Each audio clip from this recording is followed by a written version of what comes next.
think we can get started. Good morning, everyone. Welcome to this month's webinar. Our topic is verification testing. That's a pretty general term, but we're specifically talking about verification testing for your electrical safety testing instruments. So my name is Anthony Arroyo. I'm an application engineer here at Associated Research. I will be your presenter. Let me introduce you to the rest of our team. We have Bashan Patel, another application engineer here. He'll be a panelist. And we have Allison Oba, who is a marketing assistant. She'll be our organizer. So let's take a few moments just to make sure no one's having any technical difficulties. You can hear me and see me. Feel free to reach out to Allison. She can field any of those concerns. Also, just during the webinar, during the presentations, if any questions are to arise, don't hesitate to ask. Bashan is fully versed in all the details we'll be discussing, so he'll make sure all those questions get addressed. If not, I can also chime in. So do that by using our Q&A utility. And this webinar is being recorded, as all our webinars are, so this should be available for you within a day or two. So you can check out our website for any older webinars, and we also are available on YouTube. All right, so before we begin on this month's topic, let's just quickly recap. I'll keep an eye on it too, just in case. I might need to mute Bashan's mic there. Hopefully that's taken care of. But let's recap our last month's webinar, which ironically Bashan was presenting Touch Current 102, which is a two-part series. It can be a complicated topic, so this is why we have two parts. He quickly went over each type of different touch currents. With every standard, there may be a different measuring device, so he went over that, and he concluded with a couple different video examples on how to properly measure different types of touch currents. So let's go over some learning objectives that we'll cover today. The what, whys, and hows of verification testing. So the what, what's the purpose of it? What are the requirements? Let's go over accuracy and what's defective. We're also going to talk about calibration versus verification testings. What is the difference? The whys, it's required by safety agencies, but why is it required? We want to avoid false pass and fail results. The effects of the environment on our instruments. There's a plethora of different issues that could affect how our instrument works and the results. How? So once we kind of understand what the what and why, we can kind of get you started on how you can begin your verification process. And then we'll go into some examples on how you can use our testing verification boxes. So let's get started on what verification testing is. So verification testing refers to a method of ensuring proper functionality of safety testing instruments. So this is something that's easily overlooked. You consider your instrument calibrated, so you kind of think it's going to function properly. But it's important to distinguish between calibration and validation, which we'll do. Customers must specify the criteria and methods used to conduct these in-service checks, as well as the process for handling non-conformances. So let's kind of step back and take a look at what that actually means. Customers must specify the criteria and methods used to conduct these in-service checks, as well as the process for handling non-conformances. So pretty much we're saying whatever your NRTL is, NRTL being your nationally recognized test laboratories, whether it be UL, ETL, TUV, when they come to audit you, they could ask, hey, we want to see your verification process, or at least show us, and you don't want to be caught in a situation when you're just saying, well, here's my cal certificate, I got it calibrated a couple months ago, because you don't want to use that, you don't want to lose your privilege of being able to test at your own facility. So it's really important to establish a verification process. So let's move on to distinguishing between calibration and daily verification. So calibration is usually done at least annually, and it verifies or brings your instrument back to manufacturer specs. So Daily verification is checking failure path detectors and overall functionality of the instrument. So I understand when someone says, so what am I, calibration should take care of this. What am I, it's a charge, I do it annually. But the thing is, there's other issues that occur, outside when we ship it back to you. Something could happen during shipping. There's environmental issues that we'll speak on a little bit further that could affect how your instrument behaves. So pretty much verification is required by our NRTLs. So let's look at this excerpt we have. This excerpt is from the UL calibration requirements, equipment used for UL mark follow-up services, or what they refer to as FUS.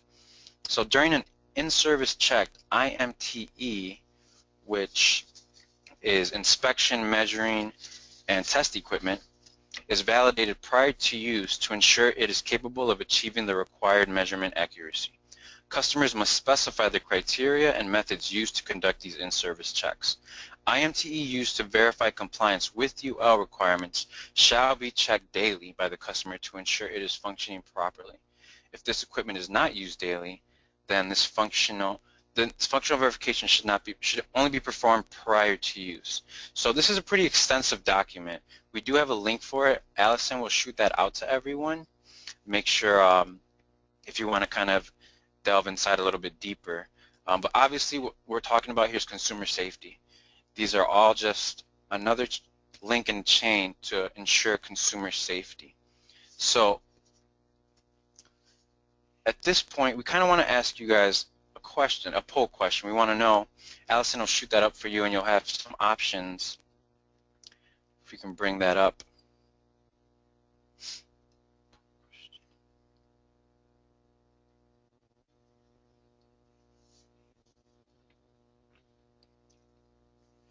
Are you currently, do you currently have a verification process? Or are you looking to get started? Hopefully this info we give you can kind of put you on the right track to secure an approved verification process.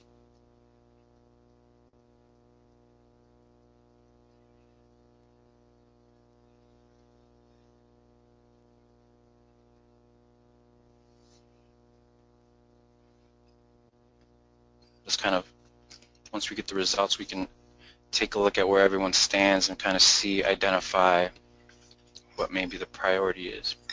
Hi all, thank you so much for participating in today's poll. Do you have a verification test or process in place? Today, 75% of you say that you verify daily, and 25% of you say that you're not currently practicing any verification. Thank you all so much for participating.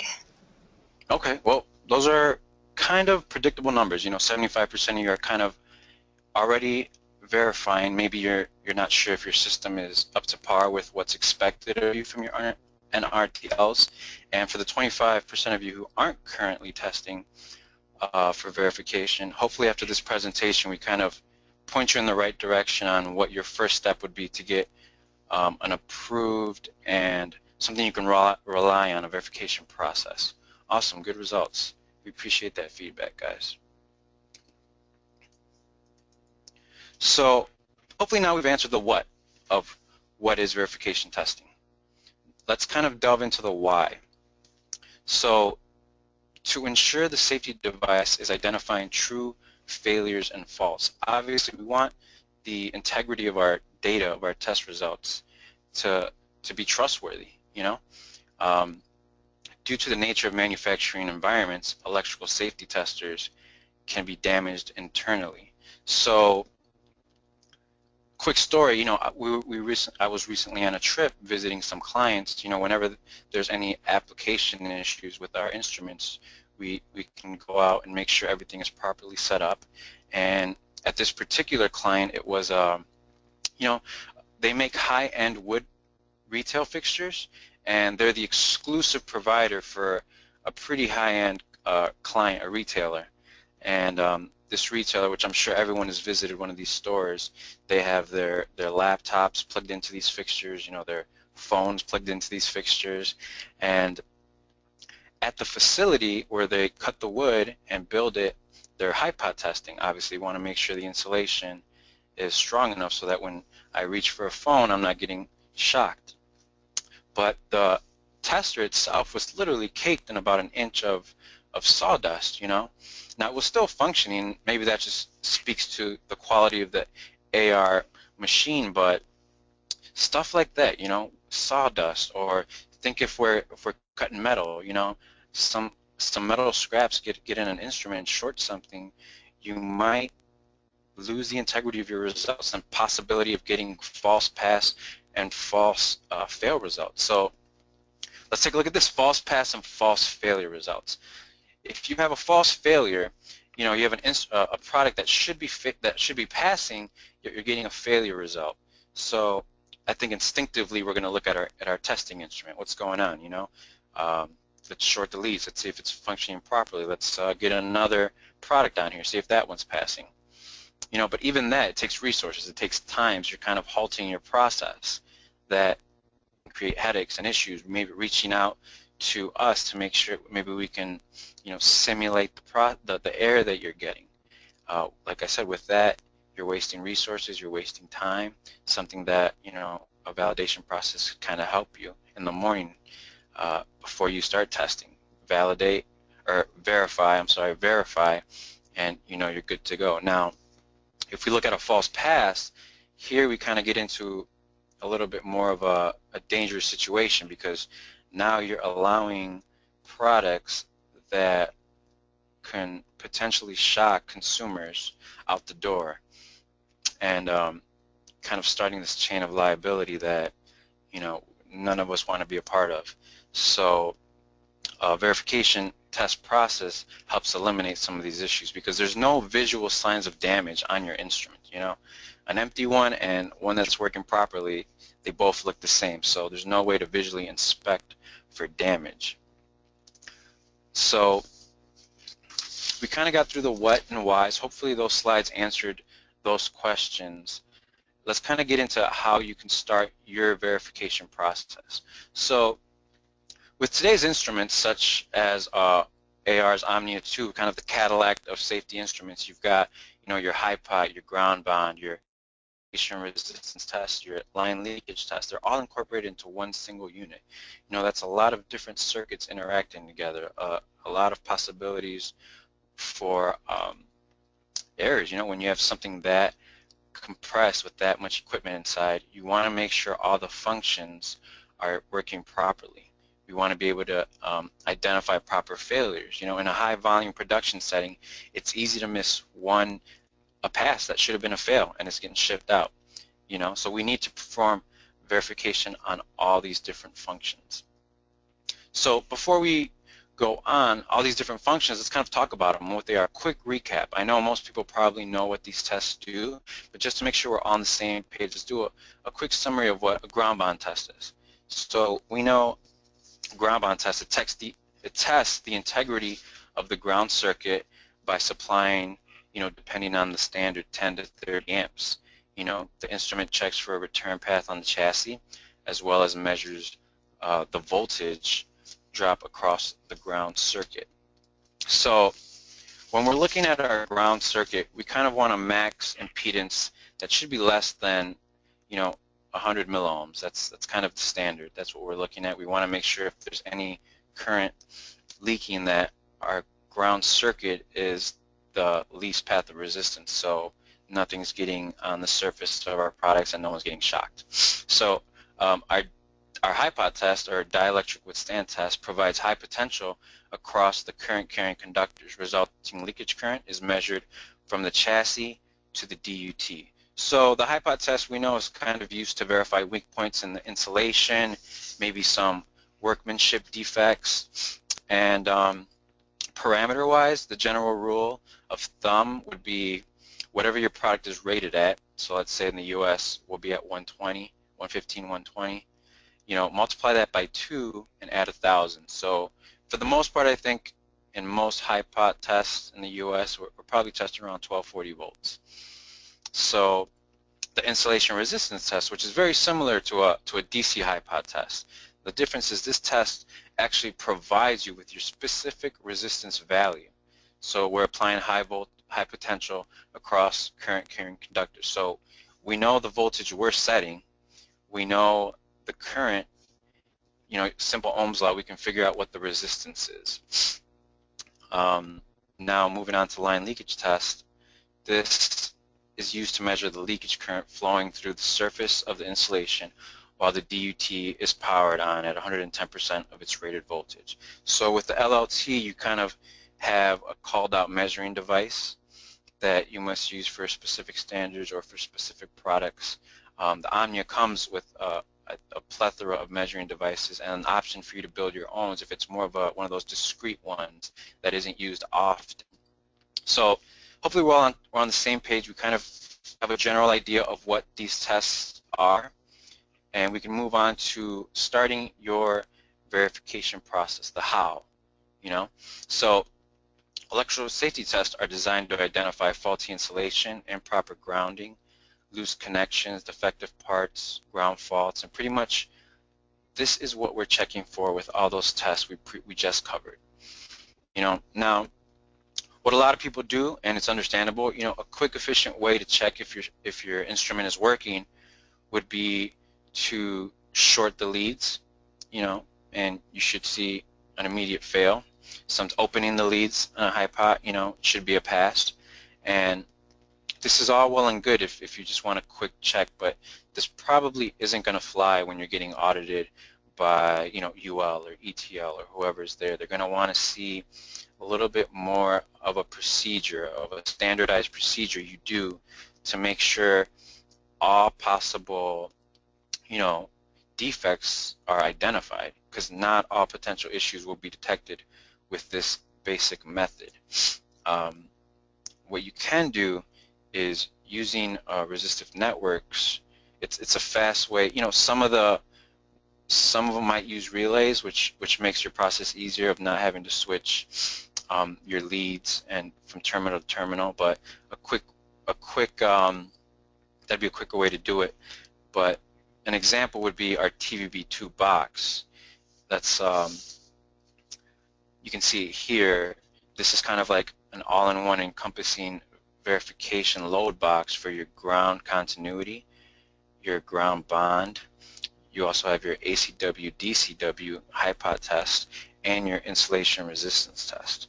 So we can see we have our terminals, our fail side and our pass side for each of these tests, and we have our return centered in the middle of our box. So that return terminal, that lead, should never move when you're testing these different 4 tests. Only on the fail and pass side, whether you're from your high voltage lead. We can look at the specs of the TVB2. It's a box consists of a series of resistors. It's designed to draw a specific amount of leakage current. So these resistor values are pretty contrived. We know theoretically what value we want to get in current. And simple pass-fail criteria. It can be used with all of our associated research instruments, actually. Now,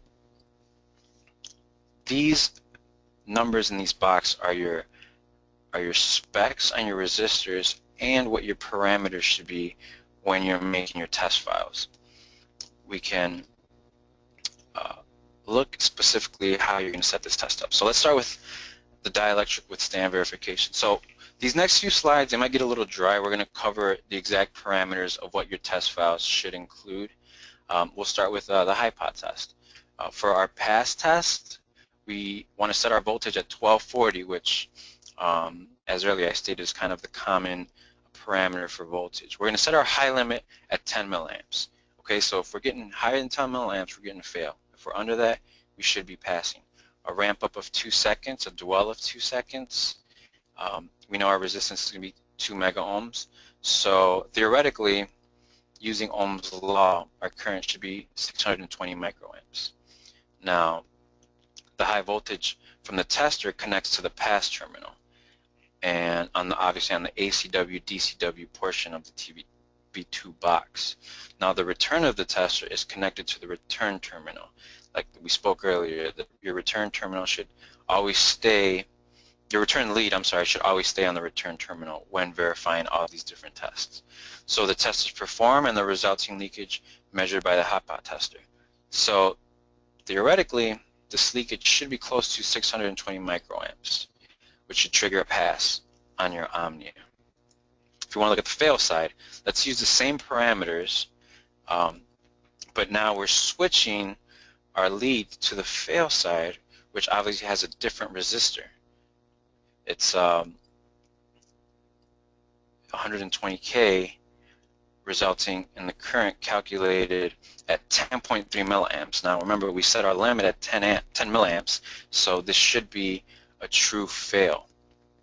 Now, as the test is running during the dwell cycle, you should receive your failure within half a second. Now, this half a second is called out by the agents. All agencies state that your fail should occur within half a second. If the test does not fail, then the unit does not function properly, and it needs to be addressed, whether it's out of cal or you need to send it in for us to kind of see what's going on. Now you've identified, all right, my verification process is working, and I've gotten my fail is a pass. There's an issue. We need to take a look at this. Let's move on to the ground bond test verification. So the ground bond is used to analyze the integrity of the safety ground, as we mentioned earlier.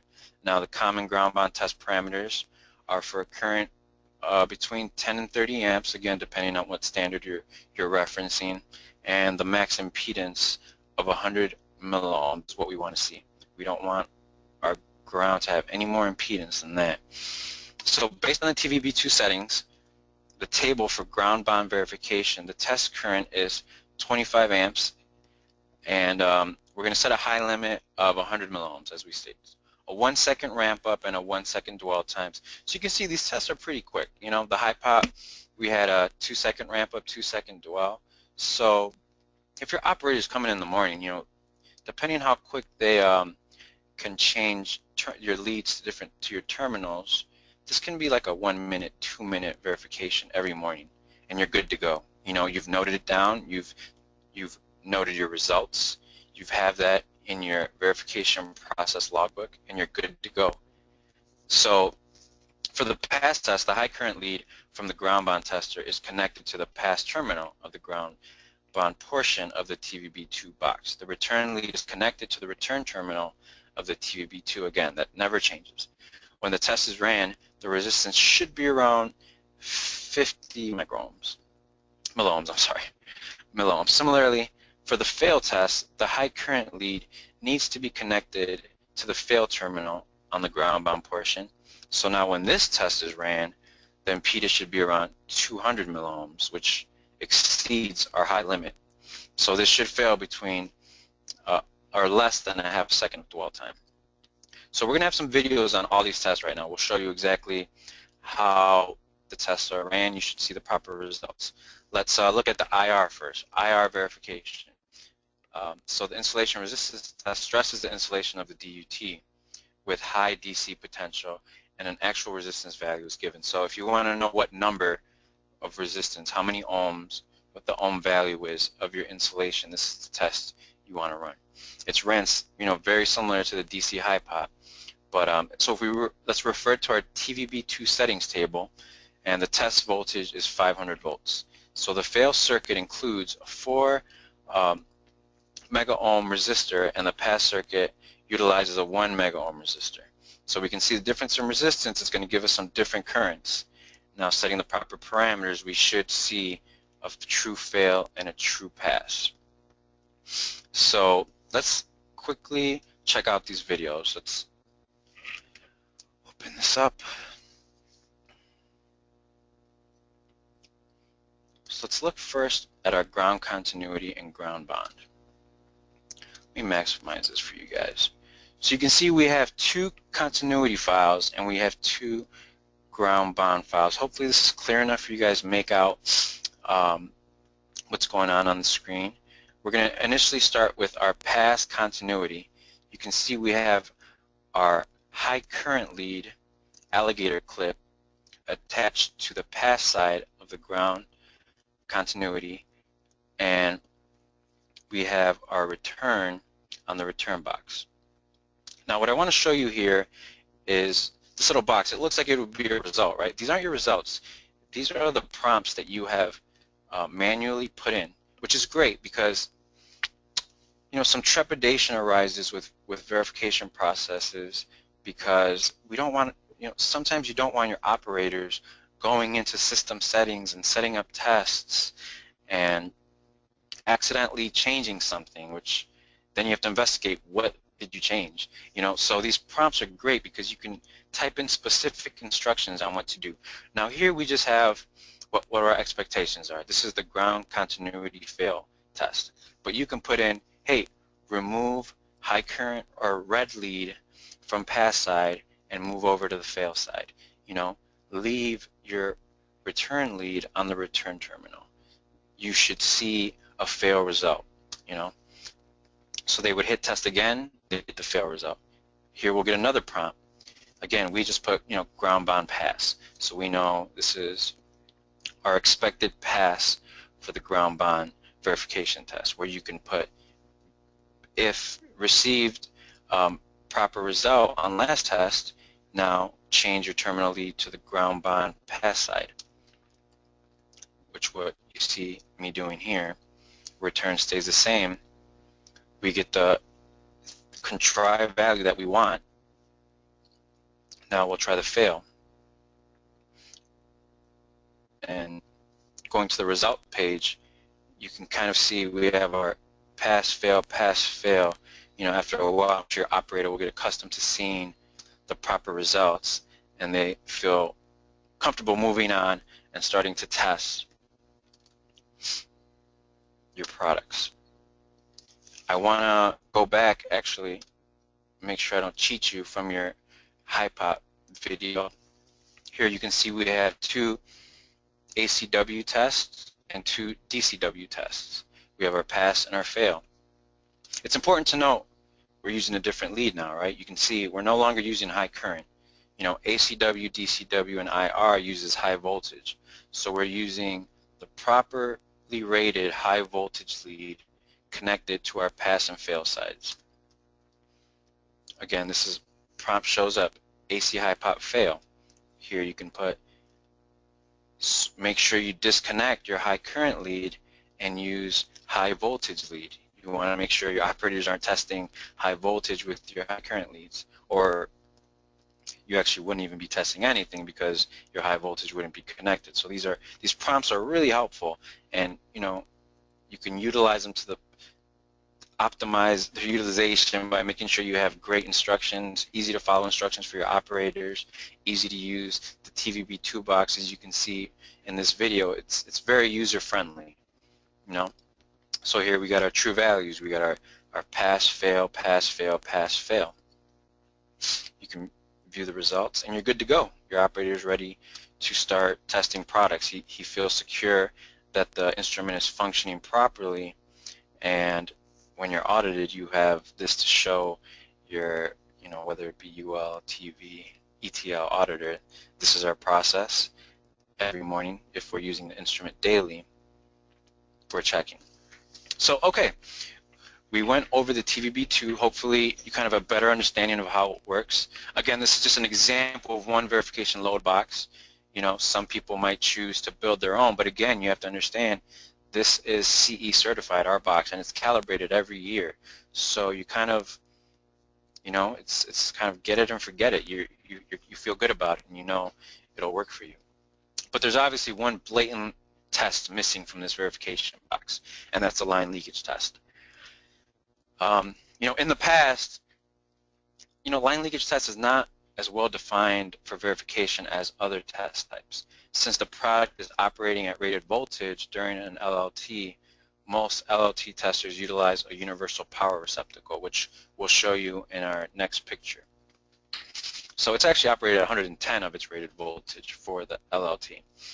Now, previously we would say, hey, you can make a simple fixture with the receptacle box where, different valued resistors are wired between line and ground, and it can get a little tricky. You have, some exposed wires, and Although theoretically this would work, and this is a great system, it'll work. It'll work for you, and it'll get the job done. Using these values and setting specific parameters, they should produce your desired results. And again, you can reverse your polarity, and you'd be able to check everything you're looking for. So theoretically, this is an effective method, but let's be honest, it's a little bit dangerous for me to be telling you, hey, cut those leads, solder a resistor between them, good luck. And so luckily, one of our senior application engineers kind of took upon the onus on himself and designed a line leakage verification box. So it's pretty exciting. For lack of a better term, this is the world premiere of our LVB2 box. This is the first time we've had an LVB2 box. We've been working on it for a while, and it should be available before the end of the year. So let's take a look at this box. We have our probe configuration switch, so you can go from your probe high to probe low, and your probe high to the line, and your ground to line. Now you have your probe high, probe low terminals. You have your receptacle box in there, and now you have this knob with a bunch of different options depending on what, when you're testing for line leakage, different standards and different products call out for different, minimum leakage currents. If I'm going to have some, if I'm in the hospital and I have some probes on my chest, they're going to expect a lot less leakage current from that than, the system that's sitting next to me, monitoring my heart rate. So since this is brand new, we're going to get really detailed in how to set this up. We want to make sure everyone is utilizing this box properly. So here we're using it with our Omnia 2. Again, our Omnia 2 has every test that we've talked about today. It has our AC/DC high pot, we have our ground bond, our insulation resistance, and our line leakage test. So what we're going to do here, if you can see at point 1, we're plugging in our receptacle box to the back of our Omnia. We have our line and neutral and our ground. Now from there, 2, we have our LVB2 plugged into our receptacle box. So obviously you can see our LVB2 is a load, simulating the load of your product. Now if we want to jump from 4 to 5, you can see we're attaching our probe high and our probe lows to the LVB2, excuse me. Now we're doing this because we want to make sure we're utilizing that measuring device inside the Omnia. We want to make sure the leakage current we're testing is the same that the measuring device that our standard calls out for is testing. So let's look at how to set up these test parameters in the Omnia. So once we have all this set up, we want to go into the Omnia, set up a line leakage test, and same with the TVB2. We're going to make a pass file and a fail file. Now what's super convenient about the LVB2 box is you can see these columns here. We have our fail side and our pass side. We're giving you the parameters right here of what to plug into the, or what to, I'm sorry, input into the Omnia. For our pass side, let's just say this 15K load, we're going to have our high limit set. I'm sorry, my mouse keeps disappearing on me. My high limit for my leakage current is going to be 10,000 microamps, and our AC test voltage will be 132 volts. Our fail side, if we're testing in the US, we'll stick to the 132. We're going to set that limit to 5,000 microamps. You can see on the left side. So here you can see we set our leakage high limit to 10,000 microamps, and we also the parameters for voltage high, voltage low, we want to make sure we're in a range of 136 to 128, since we know we're going to be measuring at 132. Dwell time 1 second, delay 1 second. Again, another quick test. The LVB2 box is just as quick as the TVB2, so testing all functions shouldn't take more than a minute or 2 in the morning, and then you can get your day started, with sound mind. that your instruments are working. So the parameters on the left, we've kind of explained where you need to set them. It's important to also identify your probe configuration. So if you were to hit this button on the right side of the Omnia screen, you'd get to your line leakage probe configurations, and you'd set whichever line leakage test you're testing to and you want to verify. So here we're going to pick ground align, and now I don't want to put too many pictures here, but if you hit this more button twice, it'll get you to your AC power option, AC source option, I'm sorry, and it'll take you to this menu. Now we want to make sure our voltage is at 132 or 110% of our rated voltage, which would normally be 120 in the US, bringing us to 132. So once those parameters are set, we can show you how exactly this is going to function. So let's open this up for you. Let me maximize this. All right, let me go back here. Started pretty quickly.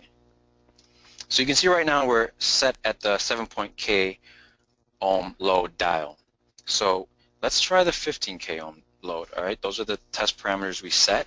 So you'd come in here, make sure the dial is set to the proper configuration. Now I see my parameters right there, my pass and fail. We want to set up the test, and we're going to go in and verify those parameters. Again, you can see our 10,000 microamps. You can see our volt high, volt low range is set properly. Also, now it looks like we're testing the ground to line, so we want to make sure here on the probe configuration we're set to ground line, which we just did. Obviously, ground line, your measuring device is set between your line side and ground circuit. Now let's go back. Let's check our AC source. Okay, it's probably checked at 132 as our parameter states over here on the pass side. So we're good on the pass file. Let's check the fail file. The fail file, that states that our high limit leakage should be at 5,000 microamps. Okay, so you want to make sure you're changing your pass parameters and your fail parameters. Honestly, it's just that parameter that you need to change, your leakage high. We'll verify our AC source, which should still be the same at 132 volts. So great, that's set up. We can go to perform tests. Let's move up to the first test. Test again.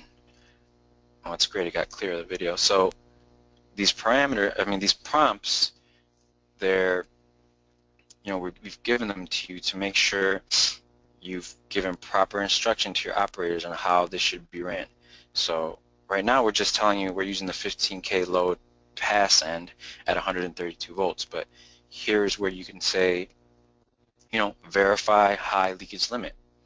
Make sure, and the result should be a pass. Before they move on, your next prompt should say, if result was pass, verify your high leakage limit again, that it's at 5,000 microamps, and proceed to your fail. So great, we got our pass, that's our desired result. And now we have our fail. On our fail file, we got the proper results. So, it's really intuitive, and it's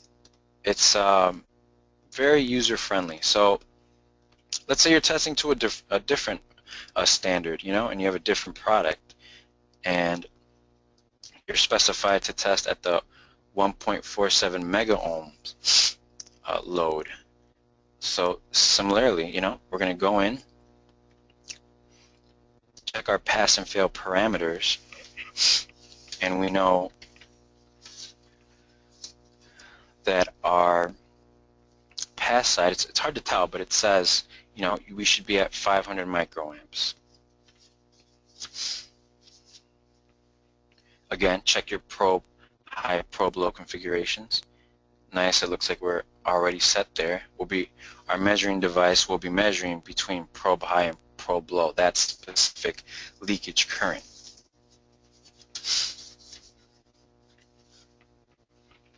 So now obviously we're testing to a European standard, so our voltage will be at 264 since their products are rated at 240, 110% of 240, we're at 264. So that was our pass side. Let's check our fail. Now you can see our limit is a lot lower here because with the contrived values and the theoretical current we should be getting, it should exceed that, which gives us a fail. And again, you know, if you end up acquiring an LVB2 box or even a TVB2 box, you know, our apps team here at Associated Research, including myself, we're here to help you set this up. You know, if it takes an hour or 2 hours, or you know, doesn't matter. We want to make sure you're properly testing your products. We want to make sure everything is wired correctly. So, you know, we're here at your disposal whenever you need us. So we can see our results were desired results. We have pass and we got our fail. So again, you know, if I'm on the operating floor and I'm an operator, I feel good about this instrument. I know it's properly functioning. So this is exciting. You know, this is the first time we've had an LVB2. We're excited to get it out there. It's been asked of us, you know, is there anything you can provide for us? So we listened to our clients, and we've now have a total verification capabilities. You know, it's exciting. So a big thanks to Syed Abidi for taking it upon himself and designing this LVB2 box for us. It works wonderfully, and like again, we're currently taking orders. It should be available by the end of the year. So, you know, collaborating these two boxes, the TVB2 and the LVB2, with proper test files where the parameters are set up accurately and properly as stated on both these boxes. Now, obviously, we would send you paperwork and proper instructions on how to set everything up, but again, we're here for you if you need us. You can create and document a full verification system, you know, peace of mind. If you get audited and they'd like to see your verification process, you say, well, these are our TVB2 and LVB2 boxes. They were calibrated this year. This is our process every morning. On instruments we use daily, we check them daily, and on instruments we don't use daily, you know, we make sure to verify before we use them. So I'm hoping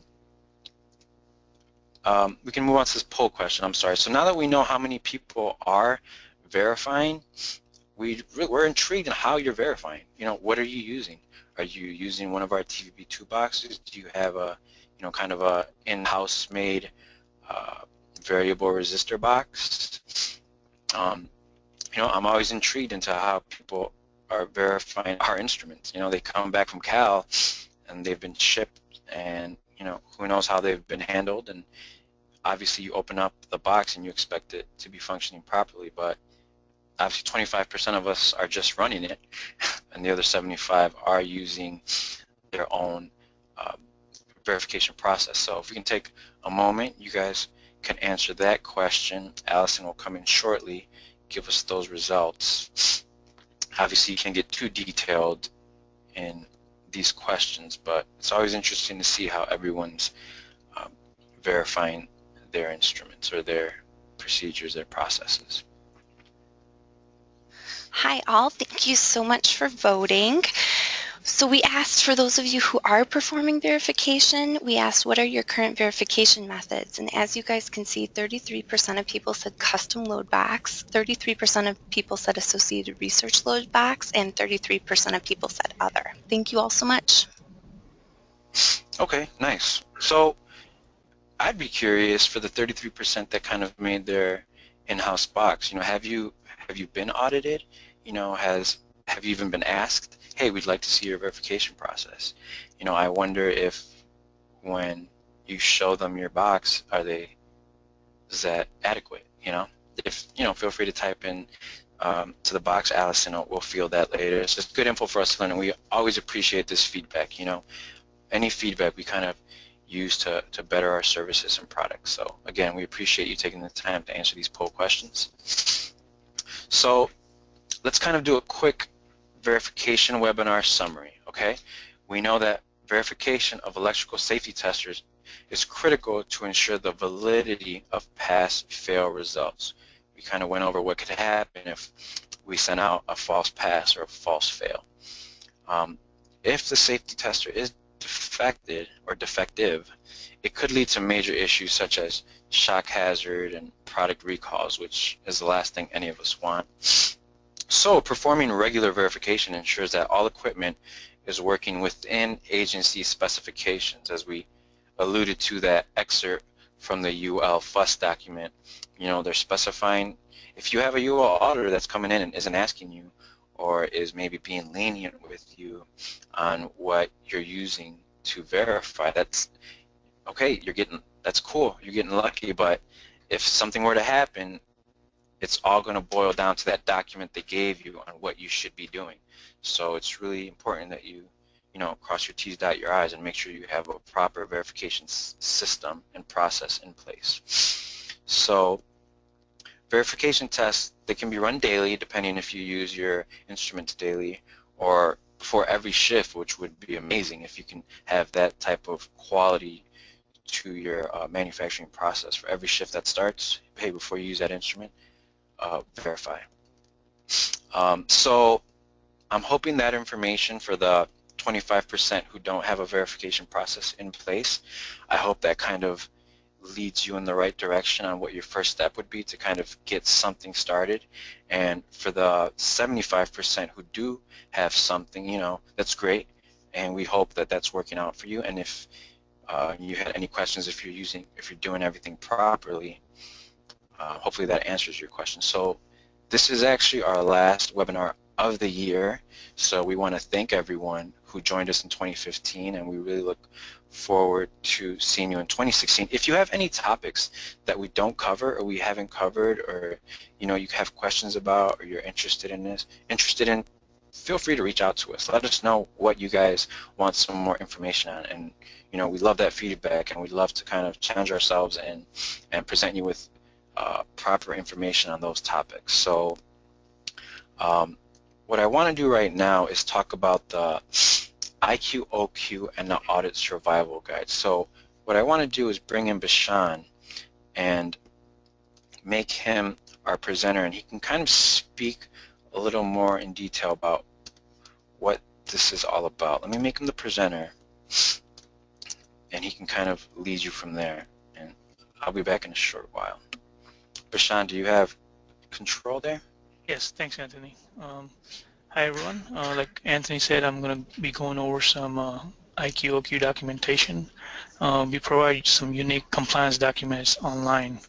We should be posting the link for this website in the chat box. See the screen. And once you get to this website, if you could fill out your name and information, and it will take you to a list of options that provides you with what we call an audit survival guide, also our qualification and installation documentation. So installation and operation qualification. So if you take a look here, you'll see Omnia 2, which is our all-in-one tester. There's an audit guide available. There's also a qualification guide available. Once you download, I'm mainly going to be focusing on the qualification documentation. So if you download our qualification documentation, this includes a lot of documents in here. So I'm going to show you which documents you could use to get started with. We do understand companies have their own internal IQ, OQ documentation. If you don't have any IQ, OQ documents within your company, this could be a base document that you could use to build on. So let's quickly take a look at what's contained once you download the IQ, OQ documentation. Within this folder, you will see many different files. The one you want to start with is called the parent document, and this is it's labeled correctly. The parent document start here. Once you open the parent documentation, you could see it goes into the scope of what this document is meant for. We're going to be using this for a med test system. Depending on the system you're using, either the Omnia or the med test or everything as including the software. So if you're using the full system, you want to refer to this documentation of which actual files to use. So again, if you had an Omnia 8204 or 8254, you'll be using the installation documentation for 8204. If you had a scanner, which your setup involved a scanner, you want to use the 8204_6540 installation and operation, and so on. So this tells you which documents to use. There's also a reference here for failure mode and effects analysis, the Excel sheet that provides you details on how to set appropriate levels for your failure modes and what effects they could have. There's also documentation for AutoWare 2. This is older software, but we are in process of creating an installation and operation qualification for AutoWare 3, which is our newly released AutoWare software. Going further in this documentation, there's an actual flow chart that shows you which way to proceed. So we're currently looking at the parent doc, and then you want to, depending on the system you have, if you have an Omnia 2 with scanner, an Omnia 2 by itself with internal power source, or the internal power source with a scanner.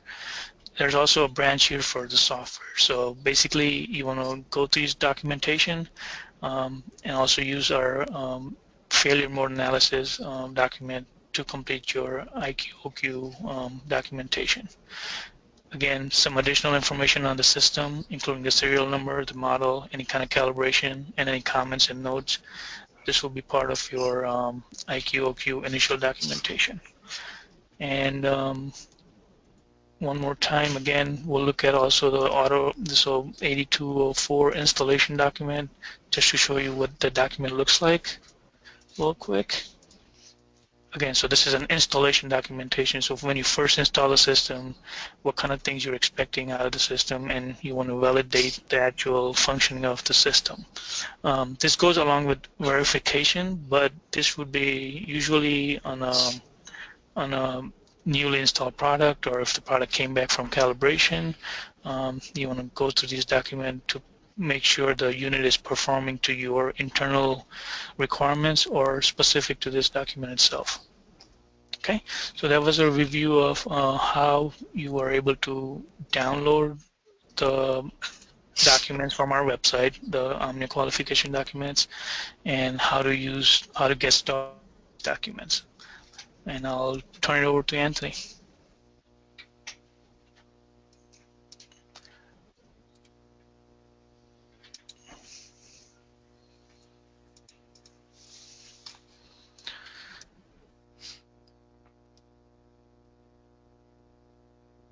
Okay, great, awesome. Thank you for that info, Bashan. Now, these documents are all free.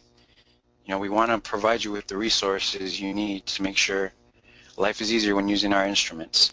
You know, from, again, application support, we're here for you with any questions on how to properly use our instruments, how to set up parameters, AutoWare, which is our software, if you want to combine instruments with AutoWare. You know, and I'm sure some of you are wondering, what's that awesome machine behind my shoulder? I accidentally forgot to put it away. That's actually our new HiPod Ultra touchscreen interface. Has a built-in USB data storage. So again, you know, if you're interested in any of those products, feel free to reach out to us. Again, our service doesn't end after delivery. You know, from what we hear, you know, that might be your experiences at other places, but our application support team is what sets us apart. You know, we want to make sure you have peace of mind that when you order some AR products, you'll know how to properly set it up, install it, and any troubleshooting, we're here for you. So this involves, you know, the Audit Survival Guide and the IQ/OQ. So for contact information, you know, we'd feel free to contact Allison for a copy of this presentation. Again, you can check out YouTube.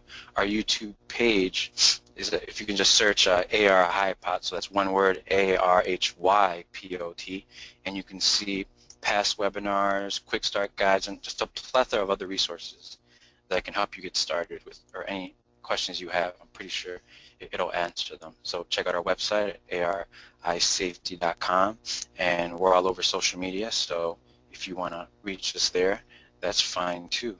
So thank you for attending. Again, this is our last webinar of the year. We want to thank you for joining us in 2015. Hope everyone has a great Thanksgiving, happy holidays, happy New Year, and we look forward to hearing from you in 2016. I think Allison will take over from here. Anthony, at this time we don't have any questions, and so hopefully we look forward to seeing you all back in 2016 for some fresh content. Have a happy holidays. Thanks for attending. Awesome. Thanks everyone for attending.